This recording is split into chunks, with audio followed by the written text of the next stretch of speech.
un fourgon cellulaire menotté, 2 gendarmes m'amènent à Bellechasse, au pénitencier de Bellechasse, comme dans les mauvais films. Hein. Mais j'ai jamais regardé. Non. Mais je ne supportais pas la façon dont elle traitait les individus. Cette capacité de s'indigner aussi par rapport au manque de liberté, s'indigner par rapport aux injustices sociales, s'indigner par rapport aux atteintes à l'environnement, qu'on a trouvé tous les bons arguments, qu'on a imaginé toutes les contradictions pour pouvoir déjà les anticiper. Ben, il faut toujours essayer de penser au maximum de choses pour au moins avoir la conviction qu'on a tout fait pour réussir. Est-ce qu'il y avait une quête de pouvoir là derrière aussi? C'est une question intéressante.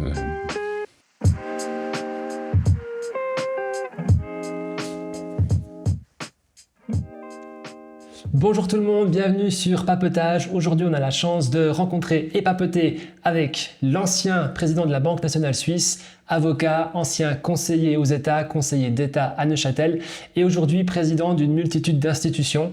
On a le plaisir d'être avec monsieur Jean Studer. Bonjour monsieur Studer. Bonjour. Comment vous allez? Parfait, top. Ça va bien? Vous passez une bonne journée? Mais oui, puis on a un bon moment devant nous, c'est très agréable. Oui. Et puis c'est très sympa de nous accueillir dans ce lieu magnifique. Il est extraordinaire, effectivement. Le Salon Bleu, vous avez... Salon Bleu, dans un immeuble patrimonial de la ville de La Chaux-de-Fonds qui en compte beaucoup. Un peu symbole de toute la qualité architecturale qui vaut à la ville d'être inscrit au patrimoine mondial de l'UNESCO. Et puis aussi assez emblématique de ce mélange entre travail, vie privée, avec les ateliers qui étaient là, l'appartement qui est ici, enfin tout ce qui constitue la trame et la caractéristique de l'urbanisme chaux-de-fonnier. Ouais. C'est vous qui avez choisi le lieu. Hein. Il y avait une raison particulière au-delà écoutez, il est un peu patrimoine. emblématique de cette qualité architecturale. Voilà, et c'est quelque chose effectivement qui est un peu pas assez connu, mais qui est toujours plus mis en évidence. Et puis ça vaut la peine toujours de retrouver la beauté artistique qui caractérise un appartement comme celui-là, comme de nombreux autres, dans la métropole horlogère. Oui. Magnifique. Vous êtes président de la Banque cantonale de Neuchâtel, président de la Cinémathèque suisse, actuellement président de la capitale culturelle à La Chaux-de-Fonds, première édition. Donc le président, c'est un peu une figure institutionnelle quand même importante. Nous, on se demandait, est-ce que vous étiez papa poule? Ou est-ce que vous êtes encore papa poule? J'essaye de l'être avec le temps que j'ai à disposition. Je crois, même si mes filles diront que j'avais un certain nombre d'exigences, mais j'ai vraiment beaucoup d'affection. Oui. Et puis du coup, avec toute cette carrière, vous avez un parcours qui est très riche, avec plein de rôles différents, plein d'expériences différentes, qui ont aussi duré très longtemps dans chacune d'entre elles. Est-ce que vous avez l'impression d'avoir réussi votre vie? J'ai une vie professionnelle très riche, oui, qui ne correspond pas du tout à ce que j'avais imaginé. La seule chose que j'avais imaginé, assez tôt d'ailleurs, c'est d'être avocat, d'être indépendant, d'avoir ma propre étude. Tous les autres développements, en particulier tous les autres développements politiques, publics, fonctions publiques, tout ça n'était pas du tout souhaité, se sont présentés, se sont enchaînés d'une manière un peu circonstancielle, comme ça, sans qu'il y ait trop de programmes. Et c'est vrai que ça a fait qu'il y a plusieurs vies, finalement, qui se sont succédées. C'est une chance énorme d'avoir pu avoir cette succession de cadres, d'expériences, de compétences différentes, de découvrir plein de personnes, ce qui est toujours très enrichissant. Plein d'activités assez différentes les unes des autres, avec toujours quand même 2-3 constantes, notamment cette inclination à être avocat. Maintenant, est-ce que j'ai réussi ma vie? J'ai une vie professionnelle riche, oui. Alors, si on considère que c'est un critère, mais de mon point de vue, c'est pas ça le critère. Il y a d'autres dimensions que j'espère encore pouvoir acquérir, qui peut-être me diront, finalement, c'était pas si mal. Mais j'y suis pas encore. C'est quoi les dimensions qui vous sont... Il y a une dimension personnelle, de culture. Il ne me manque pas ça, même si je suis très attaché à la vie culturelle et beaucoup d'admiration pour les artistes, mais enfin, en termes de littérature, de philosophie, de réflexion, d'apprentissage, puis des choses bien plus simples, le jardinage, la maîtrise d'activité, le déplacement, la marche, tout ça. Je n'ai pas suffisamment de temps pour l'instant pour me consacrer à ça, mais j'espère vraiment en avoir un jour. Puis là, peut-être, j'aurais plus ou moins atteint ce qui pourrait être, peut-être... un certain nombre d'objectifs qui me sont chers aussi. Ouais. Et pour ça, il faut peut-être, vous devez arrêter d'être président partout pour avoir du temps. Ouais, c'est juste, il faut un peu de temps. Alors c'est vrai qu'il y a eu Très tôt, j'ai beaucoup travaillé. Voilà, j'ai voulu être très rapidement avocat. J'ai voulu être très rapidement à la tête de ma propre étude avec des associés. Et tout ça fait que le travail a toujours eu beaucoup de place dans ma vie. Qui plus est, avec en plus les mandats politiques qui sont venus mettre une couche supplémentaire. Et peut-être, des fois, je me dis, ben, je suis fait que pour travailler, mais j'espère pas que ce soit le cas. Ça, c'est un regret? Ou bien on dit tout Non. le temps qu'il faut prendre le temps de faire autre chose que le travail, mais... Oui, non, mais j'ai aussi pris le temps, j'ai mes enfants, mes vies familiales, j'ai deux familles, etc. Donc, mais j'aurais aussi des fois envie d'autres choses, et puis c'est finalement toujours en ayant envie d'autres choses que finalement on découvre aussi d'autres choses. Et j'espère finalement avoir toujours envie d'autres choses, finalement. Ouais. Vous êtes curieux. Exactement, ouais. Et du coup, de manière plus globale, ça veut dire quoi pour vous réussir sa vie? Être relativement serein. Alors, c'est pas avec des fonctions forcément de président qu'on l'est, hein, donc, mais ça n'a rien à voir avec cette dimension-là. C'est être relativement serein, c'est être entouré, pouvoir trouver des interactions personnelles riches et finalement garder toujours cette capacité de douter. Pour moi, le doute est une qualité importante que chacun doit entretenir. Cette capacité de s'indigner aussi, qui est pour moi aussi un moteur extrêmement important, qui doit aussi se cultiver, qui est, même si les circonstances du moment rendent les choses un peu plus faciles, mais n'importe quand même de garder cette possibilité de s'indigner. Ouais. Par exemple, s'indigner? On peut s'indigner de comportements que les uns à l'autre. L'indignation est très, en tout cas en ce qui concerne mon parcours à moi, elle est forcément très, très marquée à l'égard de la communauté dans laquelle elle vit, de la société dans comment elle évolue. S'indigner par rapport au manque de liberté, s'indigner par rapport aux injustices sociales, s'indigner par rapport aux atteintes à l'environnement, enfin s'indigner à tout ce qui fait de nous une personne, homme, femme, peu importe, qui vit dans une communauté, qui doit s'intéresser à la communauté dans laquelle elle vit.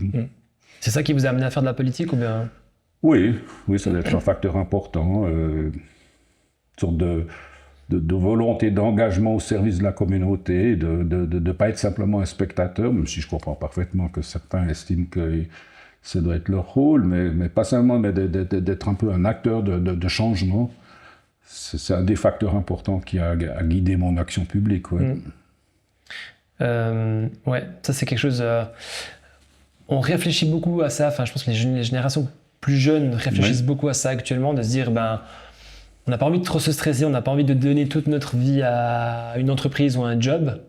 Par contre, on a aussi, il me semble, il y a une espèce de dilemme où en fait on se dit, mais si j'accomplis pas quelque chose, si je crée pas quelque chose, si je lance pas un projet, est-ce que je suis pas en train de perdre mon temps? Est-ce que je serai réellement épanoui? Il y a plusieurs façons de vivre ça. Puis il y a plusieurs façons de vivre son engagement dans la communauté. Je peux tout à fait imaginer que celui qui dessine un tableau, celui qui participe à des activités de loisirs avec d'autres, tout ça, il joue aussi son rôle. Et puis peut-être même l'ermite au fond de lui-même, par tout ce qu'il peut apporter comme réflexion, même si ce n'est pas forcément immédiat, peut aussi être tout à fait en phase avec cette dimension-là. Et puis finalement, tout un chacun, ne fût-ce que dans son propre milieu amical, dans son propre milieu familial, cette dimension-là, elle est simplement exprimée d'une manière soit plus intense, soit différente par l'un ou par l'autre. Mais enfin, on vit dans des communautés et puis chacun essaye d'avoir sa place dans cette communauté. Les valeurs que vous aviez à l'époque, quand vous avez commencé la politique, le PS, elles ont évolué, elles ont changé? Ou est-ce qu'il y a vraiment cette base qui est toujours là? Forcément, il y a l'épreuve des faits, la réalité modèle la façon dont on l'approche, entre la volonté d'une certaine rapidité dans le changement, puis la nécessité de trouver le bon rythme pour apporter sa contribution. Ça forcément c'est quelque chose qui est différent aujourd'hui que ça ne l'était quand j'avais 20 ans. Mais les convictions de base sur la nécessité de de réduire les inégalités, considérer que l'État est un meilleur redistributeur de richesses que ne l'est l'économie de marché, la solidarité envers tous les êtres humains, quels qu'ils soient, quelles que soient leurs origines, leur genre, leur nationalité, tous ces éléments-là qui fondent des convictions politiques qui ont été les miennes, elles sont toujours là, ouais. Petite pause sur ce papotage, vous êtes de plus en plus nombreux à regarder nos vidéos et ça nous fait vraiment plaisir, merci beaucoup. On a remarqué un petit truc, c'est que 80% d'entre vous qui regardez nos vidéos ne sont pas abonnés à notre chaîne YouTube et à notre compte Instagram.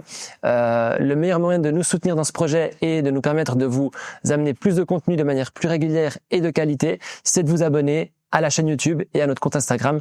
Je vous invite vraiment à cliquer sur le petit bouton s'abonner en dessous de la vidéo. Et du coup, je vous laisse dans ce nouveau papotage. Merci beaucoup à vous. Quand on a rencontré Madame Céline Varra, je lui ai demandé si, en repensant à la Céline Varra plus jeune, quand elle a commencé la politique, si elle s'est dit, en fait, on était peut-être un peu utopiste. Ah, mais il faut rester utopique. Hein. Ça reste quand même l'utopie. C'était une citation qu'on retrouverait presque continuellement dans le journal interne du Parti socialiste neuchâtelois, même si elle est inatteignable, elle donne un sens à l'engagement présent, l'utopie. Hein. Si on n'a plus de rêve, on meurt, mais que ce soit pour la communauté dans laquelle on est ou pour soi-même. Donc, moi, j'espère en tout cas garder cette capacité-là. C'est un moteur nécessaire pour continuer à être présent, à être actif et à défendre ce à quoi on tient. Quoi. Comment on peut insuffler ça aux plus jeunes aujourd'hui? Mais d'abord, je trouve quand même qu'il y a beaucoup de jeunes qui s'engagent, vraiment. Ils le font d'une manière différente, mais ils le font quand même. Et puis je trouve que je ne vois pas à cet égard beaucoup de différence, si vous voulez, entre aujourd'hui puis quand j'avais 20 ans, il y a bientôt 50 ans. Donc, j'aurais même tendance à des fois ressentir qu'il y a un plus fort engagement maintenant que ce que je voyais autour de moi à l'époque. Donc cette volonté, cet engagement, ils sont quand même bien présents, même s'ils se font d'une manière peut-être moins structurée, plus ponctuelle, plus spécifique, etc. Mais ils sont quand même là. Et puis Dieu sait s'il y en a qui prennent des risques. Peut-être moins en Suisse, mais dans d'autres pays où les jeunes se mobilisent, ils prennent vraiment beaucoup de risques. Hein. J'entends... Et ces mobilisations de jeunes, elles sont extrêmement admirables, quoi. Elles sont totalement admirables. Ouais. Là, quand vous dites ça, vous pensez à quelqu'un ou un pays en particulier? Prenez l'exemple qu'il y a eu récemment, c'était en Inde, au Sri Lanka, au Bangladesh, je ne sais plus maintenant, ces mouvements qui ont vraiment été importants, dans des pays d'Asie. Voilà, voilà, donc, partout dans le monde, il y a des jeunes qui se mobilisent. Prenez ce qui s'est passé pendant les printemps arabes, prenez ce qui s'est passé encore tout récemment en Iran, j'entends, avec ces jeunes femmes qui enlèvent leur voile, qui veulent montrer leur chevelure. Et tout. C'est des jeunes qui ont fait ça, qui sont morts. Hein. Et j'entends, donc cette idée de dire, ouais, finalement, les jeunes se mobilisent moins qu'à l'époque et tout ça, je ne la partage pas du tout. Ok, intéressant. C'est que nous, on se compare, on se compare au passé, puis en fait, on n'était pas là. Donc c'est un peu compliqué d'avoir une comparaison plausible. Pour avoir une carrière comme la vôtre, qu'est-ce qu'on doit sacrifier? Ou qu'est-ce que vous avez sacrifié? Bon, d'abord, les sacrifices, c'est ceux qui, autour de moi, m'ont permis d'avoir cette carrière. Je pense à ma famille, mes enfants. C'est vrai qu'il y avait un partenaire, un père, qui n'était quand même pas toujours à la maison. C'était rare les périodes dans ma vie où j'ai été des semaines entières à la maison, quoi. Il y a toujours eu un soir, 2 soirs, des fois 3 soirs, des fois des week-ends, etc. où, en fonction des mandats publics qui étaient les miens, j'étais pas là. Donc, voilà, pour eux, pour elles, donc, c'est quand même une certaine forme de soutien, mais aussi de sacrifice, ça c'est vrai. Puis à titre plus personnel, voilà, il y a par exemple toute une dimension qui, pour l'instant, j'ai pas pu la réaliser, c'est tout le déplacement, le voyage, la découverte d'autres cultures, la découverte approfondie d'autres cultures, pas simplement 15 jours à un certain endroit, mais passer un moment pour essayer de ressentir des choses différentes, puis s'enrichir de réflexions, de couleurs, d'odeurs, de saveurs différentes, tout ça, ça n'a pas été fait jusqu'à maintenant. Je n'espère pas que ça s'ouvre plus tard. Mais voilà, mais pour le reste, il y a aussi tout plein d'autres compensations, quoi. J'entends, je vous le disais, de rencontrer des personnes, de retrouver des activités. Je suis assez sensible au lieu, d'ailleurs, puisqu'on est ici, de trouver des architectures. On ne pensait pas à tout ça. C'est ce qu'on n'a pas eu très largement compensé par ces richesses-là. Ouais. Vous me disiez dans notre première rencontre que s'il y aurait plus de temps dans le futur, l'idée principale, ce serait de voyager, quoi. Ça serait d'aller découvrir. Ouais, c'est marcher. J'adore marcher. Je trouve que c'est une très belle activité qui permet à la fois de sentir les choses à un rythme mesuré, de sentir les odeurs, de voir les couleurs. Puis en même temps, c'est une activité très cérébrale de marcher qui permet à un rythme paisible de développer des réflexions, de gambader intellectuellement d'un sujet à l'autre. J'ai toujours eu l'envie de grandes marches. J'en ai pas fait vraiment beaucoup, pour pas dire pas du tout. Et puis ça reste quand même un objectif, mais marcher chez nous, hein, j'entends, ou bien, peu importe, mais il y a toujours eu cette volonté d'avoir tout d'un coup un long moment pour moi seul, peut-être parce que j'ai eu beaucoup de vie publique, etc., et qu'on rencontre beaucoup de gens, mais un peu tranquillement aller pendant 1 ou 2 mois quelque part et marcher. Est-ce que du coup ces sacrifices a posteriori, ils sont justifiés? Est-ce qu'on y repense après, ou est-ce qu'on se dit en fait, grâce à tout ça, j'ai pu vivre comme des trucs cool? Ouais, l'engagement public, c'est un engagement toujours exigeant, hein, j'entends. C'est un engagement qui fait beaucoup d'heures, beaucoup de présence, beaucoup de discussions. Lorsqu'on est dans un parti comme le mien, la victoire n'est pas souvent là. Elle peut être là, elle peut être magnifique, elle peut être admirable, mais enfin voilà, il faut pouvoir vivre avec l'échec, voire la défaite.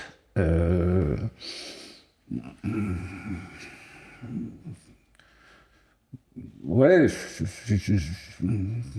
ça appartient aux engagements qu'on a, quoi. Et puis après, il faut avoir de la chance. Dans un engagement public, il y a la volonté, mais il y a aussi la chance, quoi. Parce qu'à un moment donné, quand le Conseil fédéral vous appelle pour siéger à la Banque nationale, puis en devenir le président, alors bien sûr, il y a tout plein d'éléments objectifs, personnels qui peuvent expliquer tout d'un coup ce coup de téléphone, mais il faut toujours être là un peu au bon moment, avec le bon profil, etc., pour tout d'un coup, on pense à vous, hein, j'entends.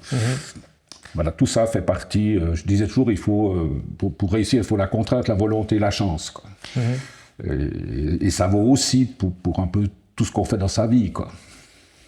C'est quoi qui a fait qu'on vous a appelé vous pensez? Est-ce qu'il y a un truc, vous dites, c'était pour un truc en particulier? D'abord, c'était des contacts noués au plus haut niveau en Suisse, à travers mon mandat à Berne, au Conseil des États, voilà, où j'ai connu beaucoup de gens qui sont devenus membres du Conseil fédéral, des relations personnelles. Après, on est dans un système suisse qui est quand même assez attentif aux équilibres qui permettent à la Suisse de tenir. Parmi ces équilibres, il y a un équilibre linguistique. Il y a l'équilibre politique, puis après, encore une fois, des dimensions peut-être plus personnelles dans les relations qu'on noue, quoi. Voilà. Puis finalement, c'est tous ces éléments-là qui doivent être alignés à un moment donné pour être la bonne personne au bon moment, pour la bonne fonction, quoi. Et puis en l'occurrence, ça s'est donné comme ça. Ouais. Je me suis quand même amusé à regarder une partie, j'ai pas tout regardé, mais une partie quand même d'une assemblée générale de la Banque nationale, tout est disponible sur YouTube. Vous en sortez super bien en français, en anglais, en allemand, en italien. Oui, forcément, quand on passe 20 ans de sa vie à Berne, on commence quand même un peu à comprendre l'allemand, et c'est normal. Et puis, sinon, c'est quand même compliqué de continuer. Et puis, tout ça fait l'objet d'un bel encadrement de la part du secrétariat de la Banque nationale. Il y a des choses qu'on répète, hein, j'entends tenir une assemblée avec des actionnaires qui interviennent, il faut effectivement pouvoir garder le cap. Ça s'apprend aussi, hein. C'était peut-être meilleur la dernière assemblée que la première, quoi, voilà. Mais enfin, toujours, on n'est jamais tout seul, hein. On n'est jamais tout seul dans tout ce qu'on fait. Il y a toujours des gens qui sont là pour vous aider, soit des proches, soit sur le plan professionnel. Et toute réussite, c'est une grande conviction, elle n'est jamais individuelle, hein. Elle est toujours collective. On peut être plus ou moins nombreux, mais on n'est jamais seul à réussir. On a toujours besoin d'autres pour réussir. Et puis, c'est aussi le cas pour une assemblée de la Banque nationale. Réussir, vous avez mentionné tout à l'heure l'échec. C'est quoi pour vous l'échec ?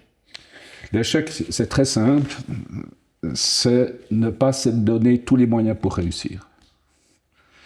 Il y a quand même, bon, l'avocat le sait bien, l'avocat quand il va plaider son dossier devant un tribunal, le droit c'est pas une science exacte. Hein. Donc on peut avoir un autre avis, c'est comme qu'on peut aimer un tableau, on peut avoir un autre avis. Mais il faut avoir la conviction qu'on s'est donné tous les moyens pour partager son avis, qu'on a trouvé tous les bons arguments, qu'on a imaginé toutes les contradictions pour pouvoir déjà les anticiper. Et si tout d'un coup, ça m'est arrivé plusieurs fois, si tout d'un coup, l'adverse partie soulève quelque chose à quoi vous n'avez pas pensé, ça c'est l'échec. Pas que le tribunal vous donne tort, ça appartient à ça. Mais si vous n'avez pas pensé à l'argument qui est en train de vous servir, puis dont vous vous rendez immédiatement compte qu'il sera très pertinent, ça c'est l'échec. Ça vous est déjà arrivé? Oui. Ouais. Ah oui, bien sûr. Et c'est très douloureux parce que, pour dire les choses un peu simplement, l'autre a été plus intelligent, quoi. Hein? Mais ça vaut aussi dans tout ce que l'on fait, j'entends, dans tout ce qu'on essaye de construire avec d'autres. Ben, il faut toujours essayer de penser au maximum de choses pour au moins avoir la conviction qu'on a tout fait pour réussir.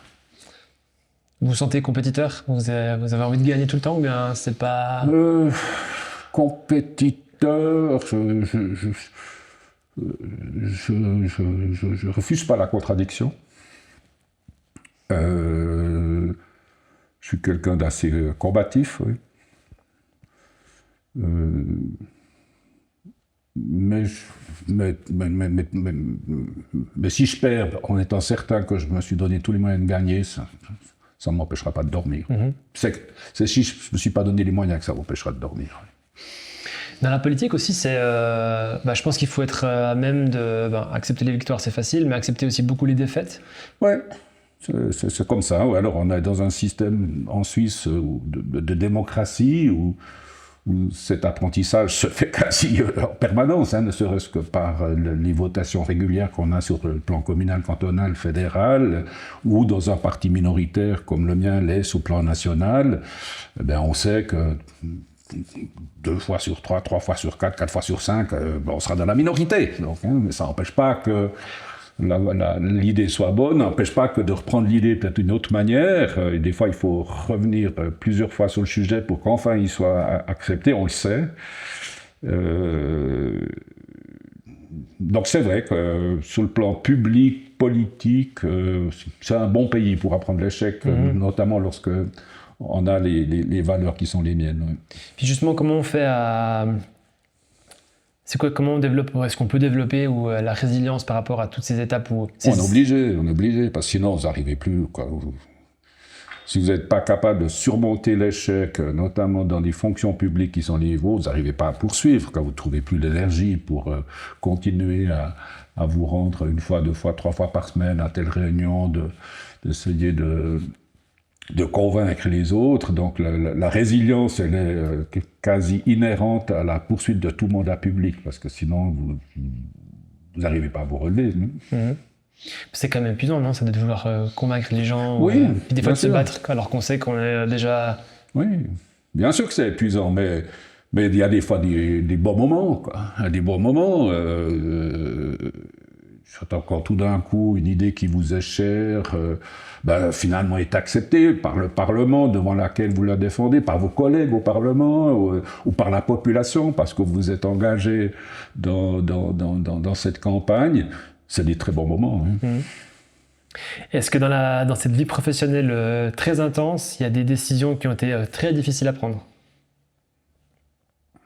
Forcément, oui. Quelle était la décision la plus difficile? Les décisions difficiles, c'est en particulier lorsqu'il y a des décisions individuelles qui ont un impact immédiat sur la situation d'une personne. Voilà, il y a des personnes qui doivent être sanctionnées. C'est toujours des moments extrêmement difficiles. Il y a... Moi, je pense que c'est cette dimension personnelle qui rend la décision très, très difficile.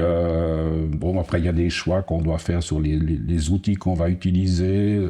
Mais ça, c'est plutôt de la stratégie qui est rarement difficile. Ça peut prendre du temps pour la construire, mais une fois qu'elle est choisie, la mise en œuvre est rarement difficile. Non, je crois que c'est quand il y a des décisions personnelles, quand vous devez sanctionner une personne, quand vous devez exclure quelqu'un, tout ça, c'est des choses difficiles, quoi. Et puis surtout, elles sont difficiles quand vous savez que vous devez le faire parce qu'il y a des intérêts supérieurs qui commandent de le faire. Mais bien sûr, la personne concernée, elle n'arrive pas à se projeter dans ses intérêts supérieurs. Vous êtes là pour essayer de les défendre, ces intérêts supérieurs, même si, encore une fois, ça va durement toucher la personne en question. Et au niveau personnel, il y a une décision très difficile qui vous a marqué? Oui, il y en a plusieurs. Il y en a une que j'ai prise alors que je n'étais pas avocat, qui était de mettre fin à mes obligations militaires. Après avoir fait mon école de recrue, voilà, c'est une décision importante que j'ai prise, qui aurait pu avoir des conséquences, qui fait que je n'aurais pas pu être ce que j'ai été. À l'époque, ce type de décision était sanctionné pénalement et j'ai été condamné à une peine de 4 mois d'emprisonnement ferme. Il n'y avait pas de service civil. Après, je me suis battu pour un service civil. Et maintenant, il y a un service civil, et ça me réjouit. Mais à l'époque, il n'y avait pas de service civil. Et donc, voilà, c'est des décisions importantes. On sait qu'elles peuvent avoir des conséquences. En l'occurrence, pour tout plein de raisons, elles n'ont pas eu trop de conséquences, à part le fait que j'ai été 4 mois dans un pénitencier avec subir une peine de prison. Mmh. Ça, c'est quand même, c'est une histoire qui est hyper intéressante, ça. Oui. Parce que de passer par cette case-là, case prison, pour ensuite avoir une superbe carrière dans la politique, oui. Dans les banques aussi maintenant, du coup, oui. Dans la banque. Et la banque. Bon, il faut dire que deux, trois choses. D'abord, la question de savoir si ceux qui refusaient l'armée, de poursuivre leur armée ou de faire leur armée. Moi, j'avais fait l'école de recrue, puis j'ai refusé de la poursuivre. Si ces personnes devaient être en prison ou pas, était un sujet qui a longtemps occupé la vie politique suisse. Et ce canton de Neuchâtel s'est montré à cet égard très libéral, comme d'ailleurs dans d'autres domaines. Il était toujours en faveur de l'existence d'un service civil, même si sur le plan suisse, il n'y avait pas une majorité qui se dégageait. Mais j'étais dans un canton ouvert à ce type de décision et qui stigmatisait pas ceux, parce que pas de femmes, mais ceux qui la prenaient. Donc ça devrait seulement favoriser le fait que la décision elle-même et puis la conséquence de cette décision n'a pas eu trop de conséquences sur pas eu de conséquences sur la suite de ma carrière. J'aurais été dans un autre canton, peut-être que la situation aurait été différente. Et c'est aussi pour ça que j'aime beaucoup ce canton de Neuchâtel, c'est par son esprit libéral au sens philosophique du terme, qui l'anime sur ce sujet comme dans d'autres. Voilà. Voilà, et puis on a aussi une culture en Suisse qui a changé à cet égard. Hein, j'entends encore une fois, aujourd'hui, ceux qui refusent leur armée se voient offrir la possibilité d'un service civil, ne vont plus en prison, comme c'était le cas il y a maintenant presque 50 ans. Voilà, et c'est vrai que ça n'a pas eu de conséquences, à tel point d'ailleurs que je suis devenu le chef en gros de l'armée dans le canton de Neuchâtel, j'avais la responsabilité de la sécurité, je suis devenu le chef des prisons aussi, voilà, sans que d'une manière ou d'une autre on me fasse des remarques. J'ai toujours pris l'initiative moi-même de parler de ce choix qui avait été le mien avec les conséquences que ça avait induites, et ouais, voilà, oui. Il y a 50 ans en prison, typiquement, comment vous l'avez vécu, vous ? Ce que vous dites, écoutez, c'était un moment assez singulier. D'abord, parce que j'ai dû me présenter aux prisons de Neuchâtel, où il y a la Tour du Fantastique, là maintenant, c'était là qu'il y avait les prisons, que forcément je connaissais tous les geôliers, parce que j'étais stagiaire avocat, et c'est là que j'allais rendre visite à mes clients, que j'ai passé une semaine à la prison de Neuchâtel, avant que un fourgon cellulaire menotté, 2 gendarmes m'amènent à Bellechasse, au pénitencier de Bellechasse.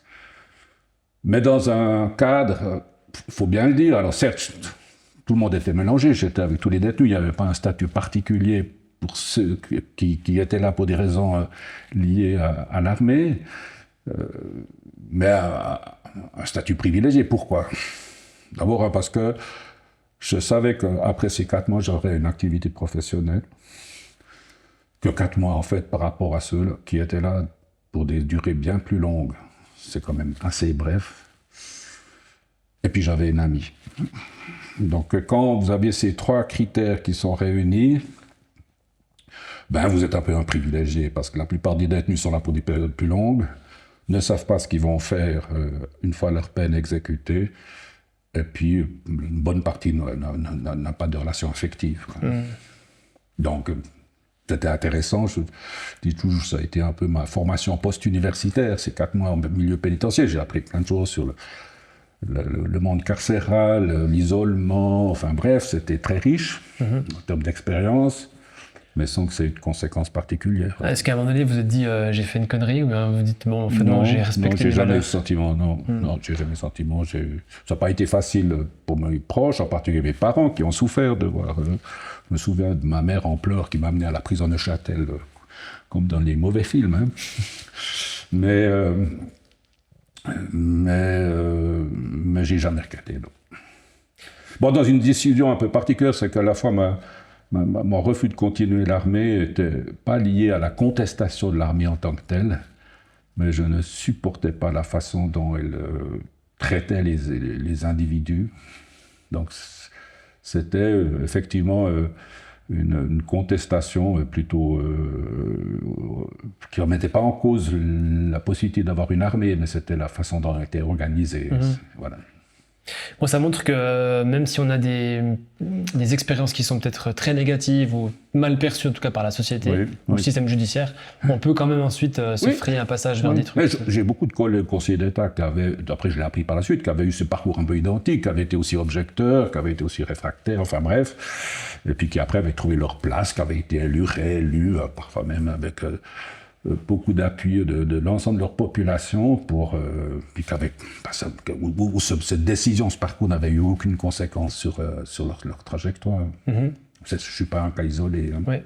Mais parce que votre papa, il était aussi militaire ou non? Oui, mon père s'était engagé dans l'armée française avant le début de la Deuxième Guerre mondiale. Bon, ça n'a pas tellement duré puisqu'il y a eu la démobilisation, mais ce qui l'a amené à ça.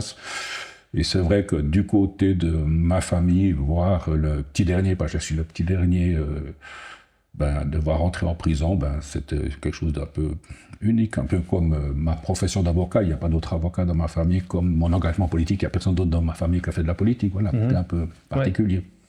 Et lui, typiquement, est-ce qu'il vous a dit quelque chose? Est-ce qu'il y a eu un retour de sa part, ou est-ce que vous me dit bon, il a fait un choix, on respecte? Bon, mon père a eu un accident vasculaire cérébral, un AVC, qui lui a fait perdre l'usage de la parole lorsque j'avais 16-17 ans, donc il avait de la peine à s'exprimer. Il ne pouvait pas s'exprimer. Mais à l'évidence, il ne comprenait pas ce choix-là, même s'il avait vraisemblablement senti qu'en ce qui me concernait, c'était peut-être difficile d'influencer les décisions que je prenais. Ok. Et puis du coup, vous avez eu ce rôle en politique. Après, il y a aussi le rôle en tant que président de la Banque nationale suisse. Est-ce qu'on dort bien? Est-ce qu'on arrive à facilement dormir quand on prend des décisions qui peuvent impacter des milliers de personnes? Non, pas toujours. Non, on ne dort pas bien lorsqu'on a des responsabilités, mais qu'elles soient personnelles ou publiques, hein, c'est égal, mais qu'on doit les exercer, qu'on sait que ça va amener à prendre des décisions difficiles. Alors, il y en a qui arrivent très bien à passer par là-dessus. Je n'appartiens pas à cette catégorie. Ça m'est arrivé plusieurs fois de très mal dormir. Oui.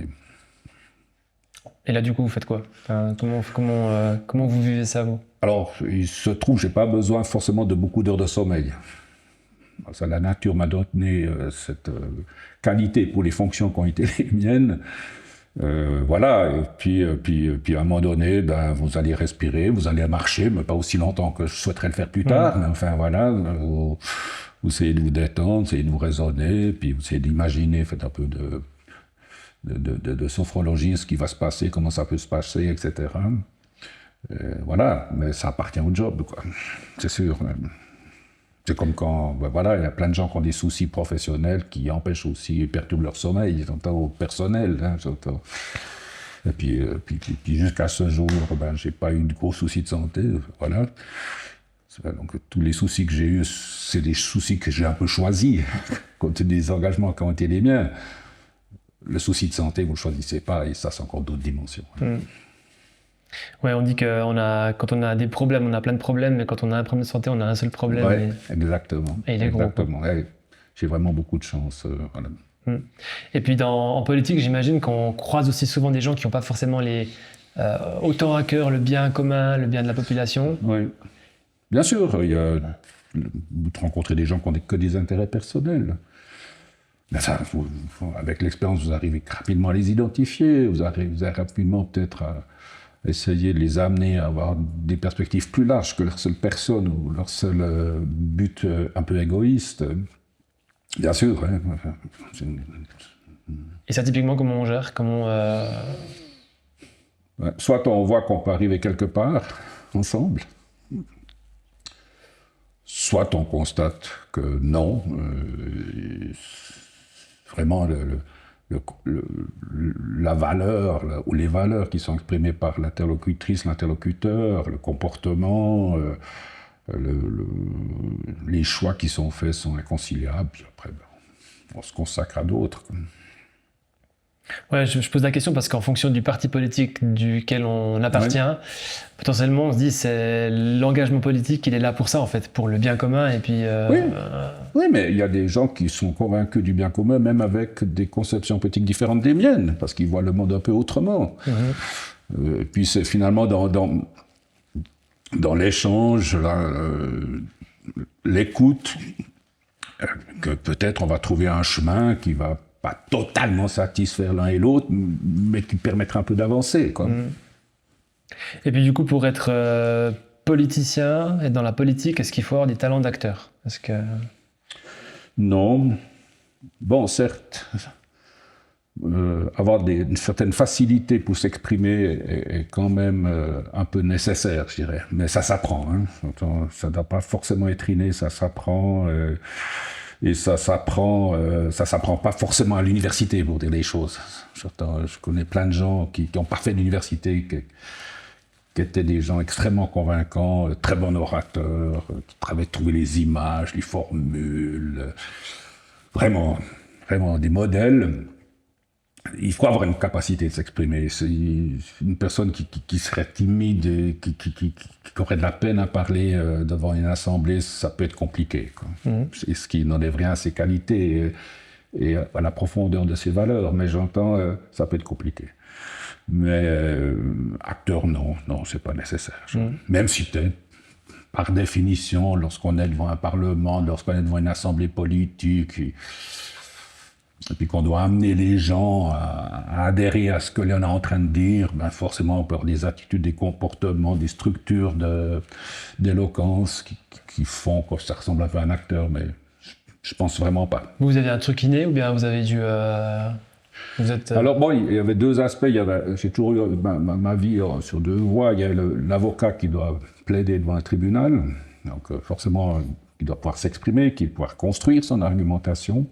Et puis l'engagement politique qui fait que très régulièrement, devant l'assemblée de son parti local, devant l'assemblée de son parti cantonal, devant l'assemblée de son parti suisse, devant le parlement local, etc., on doit pouvoir s'exprimer. Et en fait, pendant très longtemps, que ce soit pour mon métier d'avocat, mes interventions politiques, je les écrivais toutes. Non pas pour les lire, mais parce que l'écriture, je n'ai pas le sentiment d'avoir la même résonance avec le clavier, mais l'écriture, en tout cas, permet déjà de structurer dans sa tête la façon dont on va exposer les choses. Même si, encore une fois, vous prenez pas votre écrit pour le lire devant votre assemblée, mais ça forge déjà la structure de vos propos. Ça a été longtemps le cas. Je l'ai vraiment très souvent, à peu près tout écrit. Même si j'arrivais très facilement à me détacher, mais j'avais ces feuilles-là, et puis d'avoir ces feuilles-là, ça me permettait aussi parfois de jeter un coup d'œil et tout de suite revoir où j'étais, puis comment je devais continuer, etc. C'était aussi assez sécurisant d'avoir ce texte manuscrit à disposition. Après, j'ai appris qu'il y avait dans la façon dont elle s'exprime une dimension extrêmement importante, c'était le rythme. Et on a, bien sûr, parce qu'on est stressé, parce qu'on est passionné, parce qu'on a des fois tendance à parler trop vite et et un rythme mesuré d'expression est important. Lorsqu'on veut convaincre, il faut laisser l'interlocutrice, l'interlocuteur comprendre ce que vous dites, laisser un peu le temps d'enregistrer pour repasser à autre chose. Voilà, ça c'est venu avec les années, quoi. Voilà. Ça, c'est des compétences ultra importantes, au-delà qu'on soit en politique ou pas, enfin, même pour le commun des mortels. Bien sûr, oui. Un jeune qui doit trouver un premier job.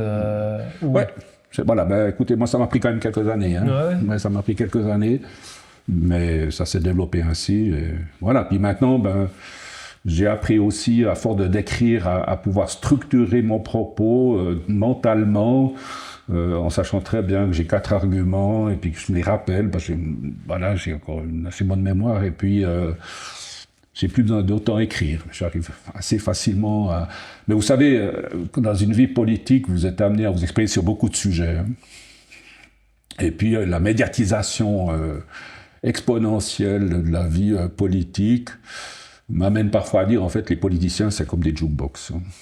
Vous pressez A9 s'ils vont vous parler de la politique de la drogue, vous faites C12 d'aménagement du territoire, puis F4 de politique nucléaire. Vous voyez, donc voilà. Donc, et puis, encore une fois, l'importance croissante des médias, la nécessité de pouvoir répondre, pas par papotage, parce que papotage, c'est un luxe et un confort inimaginable en termes de médias, mais j'entendais à un moment, vous avez 30 secondes pour votre débat, votre intervention, etc.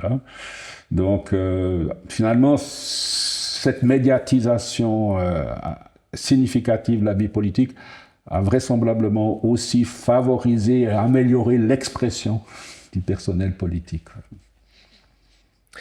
Et du coup, comment on pourrait insuffler ça peut-être aux plus jeunes, ou est-ce qu'il y a un truc que vous dites il faut en discuter avec eux, leur partager ce qu'on a appris, c'est toujours la même chose, hein, je le dis, moi, mais à mes 2 grandes filles, ma dernière, elle est concentrée sur d'autres choses maintenant, mais vraiment le rythme, la façon dont on dit les choses, dont on pose les choses. Bon, après, il y a les métaphores, hein, les exemples.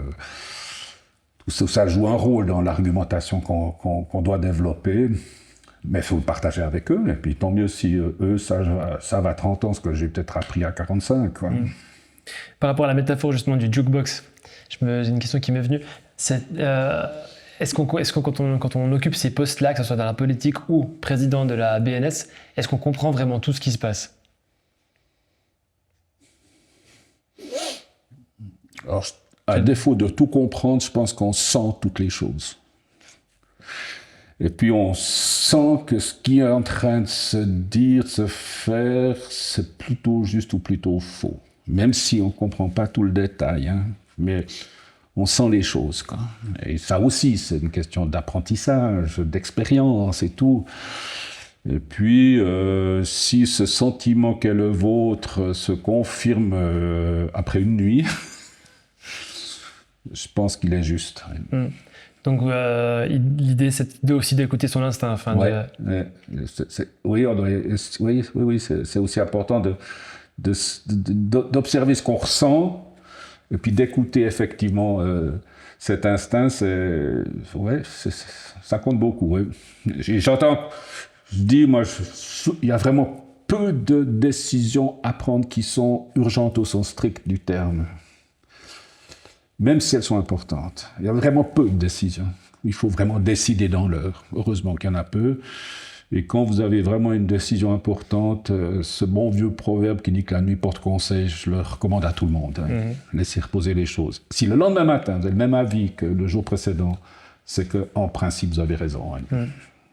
Il y a déjà eu une fois que vous avez pris une décision qu'elle est à l'encontre de votre instinct ?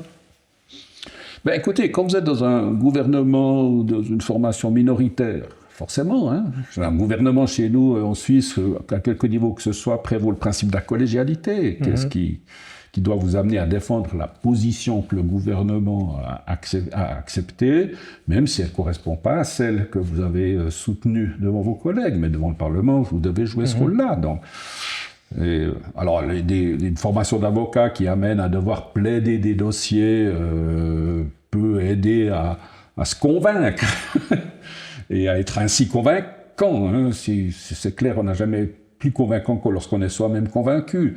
Oui, bien sûr que ça m'est arrivé de dire des choses qui ne correspondaient pas à ce que personnellement je souhaitais, mais ça appartient à la culture de nos institutions, et personnellement je trouve que c'est une culture qui est juste. Ouais. Ça, c'est un truc que moi je me suis en train d'apprendre gentiment, et je trouve que c'est très compliqué de faire le point dans sa poche des fois, puis de dire bon. C'est comme ça, j'entends.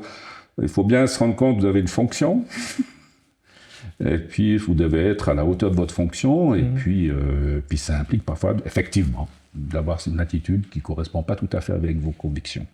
Pourquoi vous avez fait de la politique ? Mais je crois qu'il y avait une conscience de son rôle dans la communauté, d'abord de la conscience de la communauté qui est liée à une enfance qui a été marquée par une bande d'amis de la rue des Poudrières, qui a d'ailleurs donné naissance par la suite au théâtre de la Poudrière. On était vraiment très proches les uns les autres depuis tout petit. On a passé toute notre enfance, notre adolescence, notre vie de jeune adulte, voire d'adulte ensemble. Et ce groupe avait des liens très forts et vraisemblablement a favorisé une perception de l'importance de la communauté. C'est aussi l'éveil de valeurs nouvelles dans les années 70, 80, etc., sur la liberté, sur la solidarité, sur l'environnement aussi, qui, dans une communauté, conduit rapidement à se rendre compte qu'on n'arrivera pas à les faire valoir, ces valeurs, si on est tout seul, quoi. Donc il faut s'engager dans un mouvement plus collectif. Et puis il y a eu, en ce qui me concerne, le parcours universitaire avec deux professeurs qui m'ont beaucoup marqué. Vraiment un professeur membre du Parti libéral, qui est Jean-François Aubert, et un autre membre du Parti socialiste, Philippe Bois, qui enseignait l'un le droit constitutionnel, l'autre le droit administratif, donc du droit public, donc qui concerne l'organisation de la communauté. Et ces deux professeurs m'ont beaucoup marqué, et vraisemblablement ils ont joué un rôle extrêmement important dans la décision que j'ai prise de finalement m'inscrire d'abord aux jeunesses socialistes, puis après au Parti socialiste. Mmh. Est-ce qu'il y avait une quête de pouvoir là derrière aussi ? C'est une question intéressante. Et je crois qu'il faut admettre que dans tout engagement politique, il y a quand même une dimension de pouvoir. En fait, le pouvoir en tant que tel, c'est souvent dit et répété, c'est pas ça le problème, c'est la façon dont elle exerce. Mais dans celui qui s'engage publiquement, même à quelque niveau que ce soit, vu le sacrifice, l'investissement qui sont les siens, il y a une volonté derrière de pouvoir quand même, de pouvoir voir ses idées, ses valeurs, ses objectifs être partagés, quoi. Et je n'arrive pas à imaginer, mais dans le sens le plus noble du terme, qu'il n'y a pas d'engagement sans une certaine idée de pouvoir. Mmh. Bon, dit comme ça, il y a une connotation négative. On se dit, on veut du pouvoir, oui. Mais après, c'est aussi peut-être un pouvoir pour impacter des bonnes décisions pour un groupe. Bien sûr, mais on a quand même l'envie que ça passe. Mmh. On a quand même l'envie que ce soit admis, donc il y a quand même envie derrière qu'on ait raison, quoi, j'entends d'une certaine manière, et puis que ce soit une réussite. Et donc, forcément, qu'il y a dans tout engagement politique, il y a un moteur qui relève un peu du pouvoir, quand même. Mmh. Voilà, vous êtes arrivé à un certain niveau, quoi. Enfin, ouais. Notamment avec la Banque nationale, on décide quand même de la politique monétaire de la Suisse, quoi. C'est pas... Oui, mais là encore, dans une institution qui compte, quand je l'ai quitté, près de 1000 collaborateurs. Hein, donc, vous n'êtes pas tout seul, heureusement d'ailleurs, mais... Voilà, donc vous incarnez cette institution, vous en êtes le président, avec des pouvoirs qui sont d'ailleurs pas forcément totaux. Il y a beaucoup de pouvoirs qui relèvent uniquement de la direction de la Banque nationale. Ouais, et là vous devez entendre, écouter, composer, défendre l'institution. Je trouve que c'est une dimension très forte, peut-être d'autant plus maintenant que les institutions doivent être défendues, quoi. Elles ne sont pas forcément parfaites. Mais elles ne peuvent pas être abandonnées, elles ne peuvent pas être démolies, sinon c'est vraiment toujours la loi du plus fort. Et donc, là, la Banque nationale a vécu des moments exigeants qui l'a amené à être extrêmement critiqué, attaqué. Ben, il fallait la défendre, et notamment défendre son indépendance, défendre sa structure. Voilà. Donc, je devais participer à ça. Je n'étais vraiment pas le seul, hein, mais je devais participer à cette nécessité. Ouais. Puis quand on s'est rencontrés, vous me disiez aussi que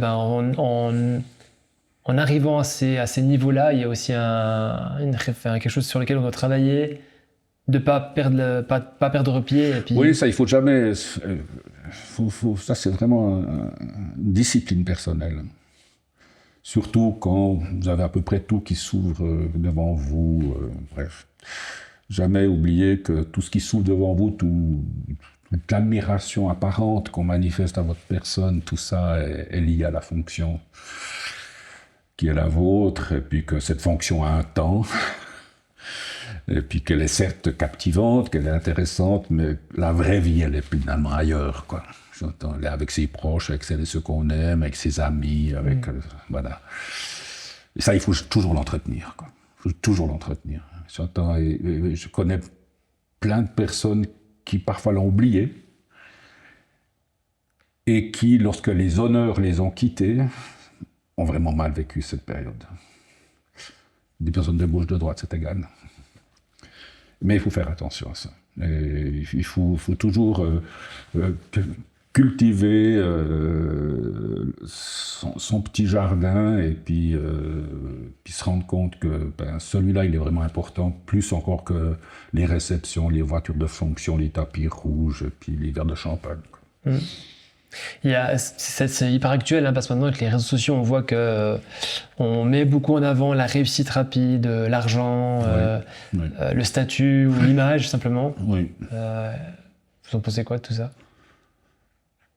Effectivement, c'est la tendance du moment. Est-ce que elle est plus visible? Je suis pas sûr qu'elle est totalement nouvelle. Elle est beaucoup plus visible par la visibilité un peu permanente de tout ce que font les gens.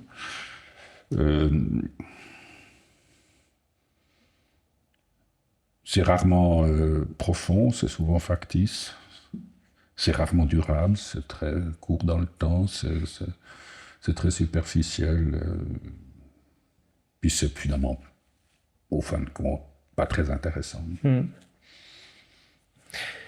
Qu'est-ce qu'on apprend de soi avec l'âge, avec la maturité, avec toute l'expérience professionnelle, personnelle, quand on arrive à un certain âge? Je vous le dis, le doute, hein, l'absence la difficulté des certitudes, l'attention à porter aux autres, la nécessité d'anticiper, la nécessité de prévoir, et puis l'impérieuse nécessité de rester les pieds sur terre. J'entends c'est vraiment, ça se fait encore de différentes manières, mais je crois vraiment que c'est important. Oui. Et dans toute cette carrière, dans tous ces rôles, est-ce qu'il y a des moments où vous avez douté vraiment de vous? Vous dites, là, j'ai peut-être pas les compétences ou pas le potentiel pour... Oui, bien sûr, bien sûr, parce que j'entends quand vous êtes soumis à des réélections, quand vous prenez des décisions, parce que toute personne qui a des responsabilités doit forcément prendre des décisions qui, par définition, ne peuvent pas toujours faire l'unanimité, qui vont déplaire à une partie de votre parti, d'abord de la population dans laquelle vous œuvrez, dans la structure dans laquelle vous présidez. Comment ça va être reçu, Puis quand vous échouez, parce que justement vous n'avez pas imaginé tout ce qui pouvait se passer, là vous dites, mais je suis vraiment à la bonne place, est-ce que tu n'aurais pas imaginé d'autres perspectives? Bien sûr, et puis il faut... oui, bien sûr. Hein. Et là, du coup, qu'est-ce qu'on fait? Parce que là, on parle beaucoup aussi de syndrome de l'imposteur, les gens qui veulent démarrer un truc, mais qui ont... Après, en plus, en Suisse, je trouve qu'on n'a pas vraiment cette culture de vouloir démarrer quelque chose, de se mettre en péril. Il y a d'autres pays, d'autres populations qui le font beaucoup plus. Je sais pas, les États-Unis, typiquement, ils se disent plus je me casse la gueule, et mieux c'est parce que je vais apprendre plein de choses. Mais comment vous voyez ça, vous, syndrome de l'imposteur ou les moments où on doute de soi? D'abord, je trouve que c'est très bien de douter de soi. Hein. Donc, d'une manière générale, il faut cultiver cette capacité. Et puis, forcément, au bout d'un moment, lorsque vous franchissez différentes étapes, vous remplissez différentes fonctions, vous avez le sentiment, malgré le doute qui doit continuer à vous habiter, que vous n'êtes pas totalement à côté de la plaque, quoi. En particulier lorsque la population vous fait largement confiance, malgré toutes les critiques que vous avez entendues pendant un moment, vous n'êtes quand même pas à côté de la plaque, vous n'êtes pas complètement déphasé par rapport à ces attentes. C'est des moments importants dans une carrière, et à juste titre, parce que consacre la justesse ou non, enfin la relative justesse de vos choix, de vos propositions, ou bien par contre, vous renvoie, et là, vous n'aurez pas réussi à convaincre. Donc là, ça fait partie du processus, et puis encore une fois, moi je suis vraiment pour la culture du doute, quoi, et tout, en permanence, quoi. Est-ce qu'il y a des habitudes ou des routines qui accompagnent vos journées pour votre productivité, pour accomplir des choses, pour faire ce que vous devez ou vous avez à faire, mais que vous n'avez pas forcément envie de faire? Non, à part mes 2 tasses de tisane le matin, mais les journées sont assez bien remplies, donc diversifiées. Il y a... Oui, il y a quand même des routines. Oui, ça, c'est une bonne question. Tiens, c'est mal, là. Il y a une routine. D'abord, la routine, c'est quitter mes habits de fonction lorsque je franchis la porte de ma maison et mettre un jeans et un t-shirt. Ça, c'est quasi immédiat, quoi. Voilà. Deuxième routine, c'est mettre de la musique. J'écoute en permanence de la musique chez moi. Troisième routine, quand je suis chez moi, c'est faire à manger, parce que c'est ainsi que ça se passe, c'est moi qui fais à manger, voilà, ça me détend. Quand je dis, quand je fais à manger en écoutant de la musique, c'est un peu mon yoga à moi, quoi. C'est quelque chose, en plus c'est concret, c'est immédiat, c'est un résultat qu'on peut partager rapidement. Donc, ça a une forme de routine, oui. Changer d'habit, les 2 tasses le matin, changer d'habit, mettre de la musique et faire à manger, oui. Donc je suis chez moi, c'est ça. Tisane, pas de café? Pas de café, non, je prends de la tisane le matin, j'ai pris longtemps du café, mais maintenant je prends de la tisane, j'ai soif, et puis 2 grands verres de tisane, ça me va très bien pour un bon moment. Ouais, intéressant. Est-ce qu'avoir du coup des enfants, ça a changé quelque chose dans votre carrière, dans votre routine? Oui, ça m'a, bien sûr, c'est des dimensions forcément très fortes, et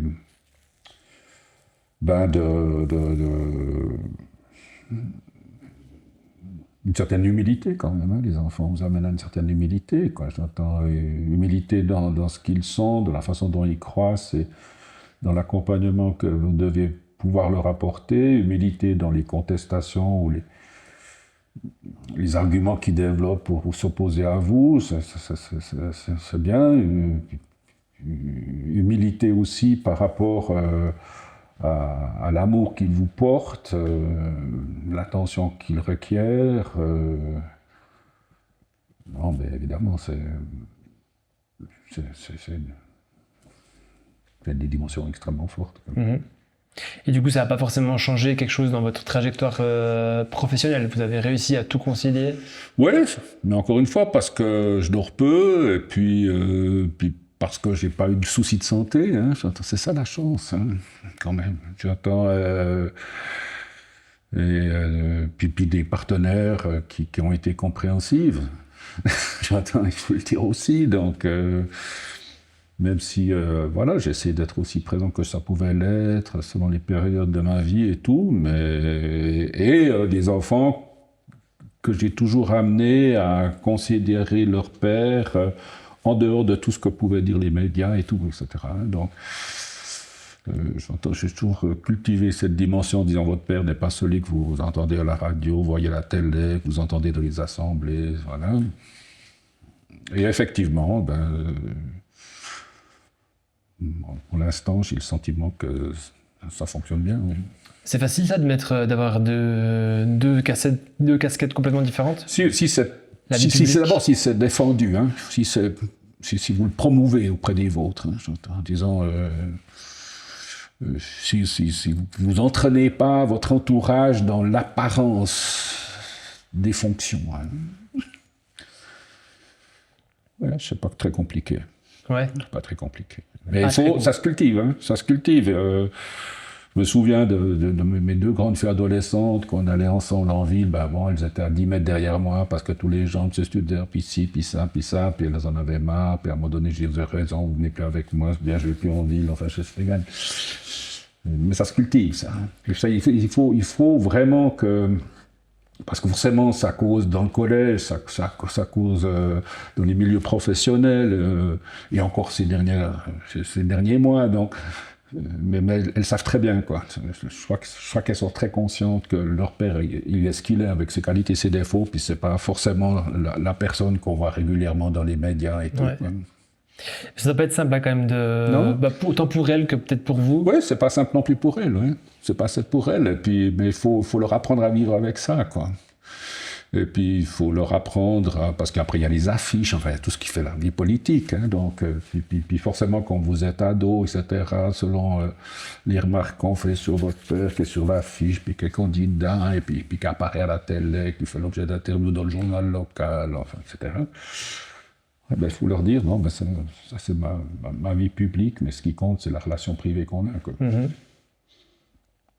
Et quel sens on peut donner aujourd'hui à la politique ? Quel sens ? Ah, ça reste toujours la meilleure façon de vivre en communauté. Enfin, c'est une bonne façon de vivre en communauté.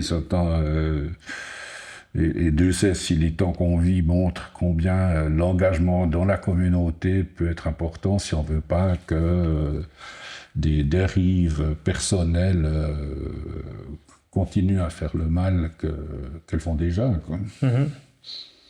C'est que là, le climat actuel, il est assez intense, non ? Il est exigeant, ouais. Il est exigeant, il est exigeant et il rappelle, en fait, il y a des choses qui me paraissaient définitivement acquises, à force de se battre pour et de les voir être admises par une majorité de la population, ben non, rien n'est jamais acquis. Hein, donc même des valeurs qui vous semblaient importantes comme la tolérance à l'égard de l'autre, l'absence de discrimination, tout ça, l'accueil de l'autre et tout, toutes ces valeurs-là sont bien remises en cause.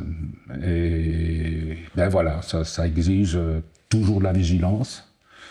Ça exige toujours de l'engagement, ça exige toujours de cultiver. Je vais bientôt lire un livre d'ailleurs d'un philosophe français qui a écrit un livre sur le pouvoir de la honte. Et puis je pense, que rien que le titre me le dit, mais il faut garder cette capacité d'avoir honte, parce qu'en fait, c'est parce qu'on a honte qu'on peut s'engager ensuite, parce qu'on a honte de ce qu'on voit, parce qu'on a honte de ce qui est fait, on a honte.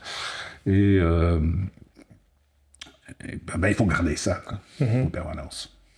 Et on se posait la question en équipe, comment motiver plus la population et les jeunes à s'impliquer plus dans la politique, soit en s'engageant, soit même simplement en votant plus. Oui, alors ça c'est sûr, c'est vrai, ça on se plaint toujours que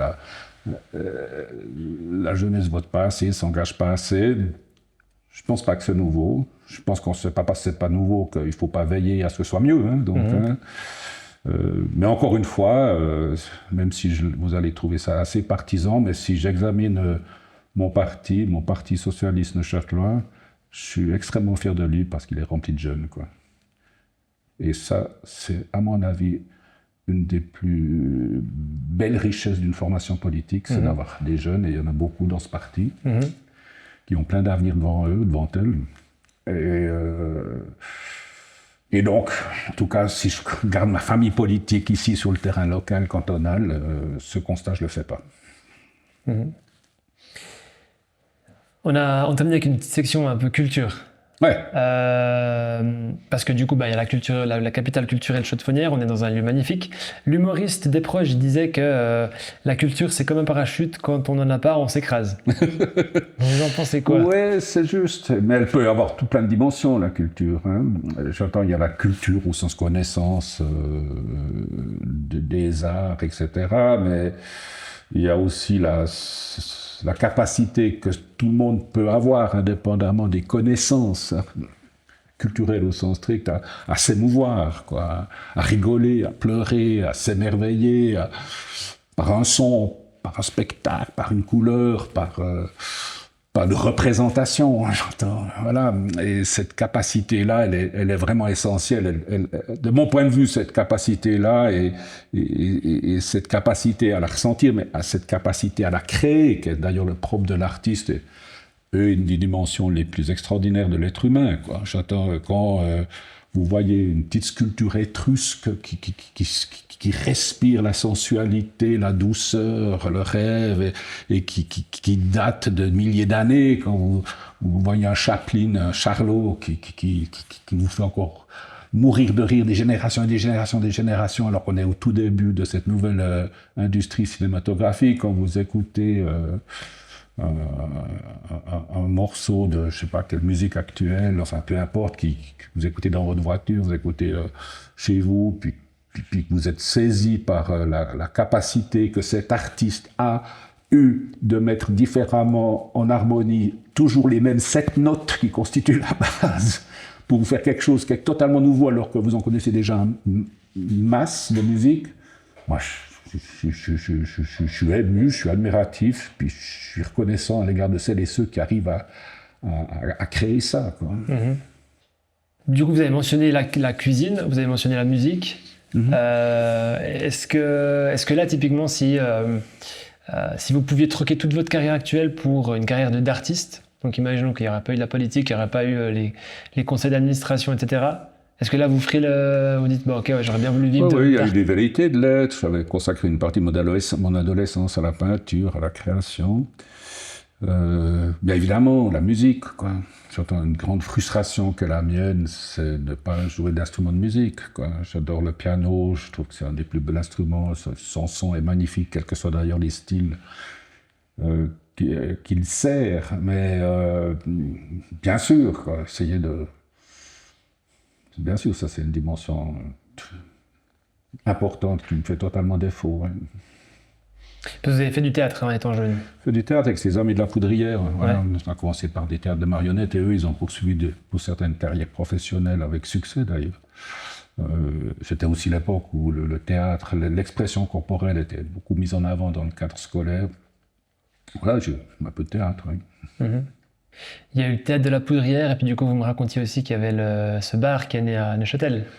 Oui, alors ça, c'est un peu la suite. C'est le théâtre de la Poudrière qui est toujours à la recherche de financement, avec des amis qui font la noce, souvent, et qui se disent à un moment donné, ben, tant qu'à boire, autant boire pour le théâtre. Et puis c'est comme ça qu'on a ouvert le café-bar de l'Univers, ça s'appelle toujours comme ça, à la place du Coq d'Inde à Neuchâtel, qu'on a créé avec ses amis, qu'on a exploité pendant quelques temps le week-end avec ses amis, et puis après, qui est devenue une autre aventure. Mais le bar est toujours là, effectivement. C'était la solution qu'on avait trouvée pour apporter un peu d'argent pour le théâtre de la Poudrière. Mmh. Ouais. C'est des super projets. C'était des beaux projets, ouais. C'était des beaux projets là aussi, différents, mais qui ont été menés à terme, et puis qui ont vécu un moment, puis voilà, d'autres ont repris, et puis...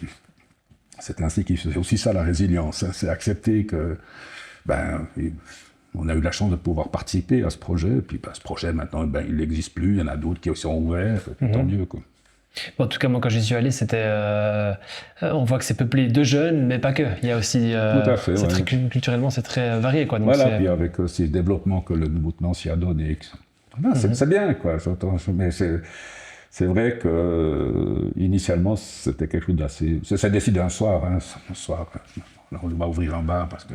Un soir de noces. Un soir de noces. À quelle heure? Bon, ça devait être pas avant 23h, je pense.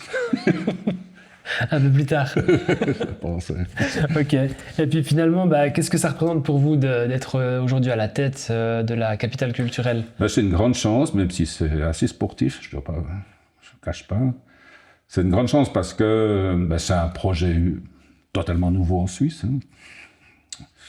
Voilà, il n'y a pas de précédent dans notre pays de capitale culturelle, dans une ville qui est faite de culture, ben, comme on le voit ici sur le plan patrimonial, mais qui a une richesse culturelle qui illustre d'ailleurs des infrastructures inimaginables, hein, qu'on rencontre à la Chaux-de-Fonds, entre une salle de musique à la réputation internationale, un théâtre à l'italienne, qui est un des 2 derniers théâtres à l'italienne, un cercle littéraire, un centre culturel, une salle de rock, plein de scènes indépendantes différentes, la Turlutaine, enfin bref, tout plein de choses qui se passent dans cette ville, qui justifient pleinement qu'elle ait été choisie pour être la première capitale culturelle.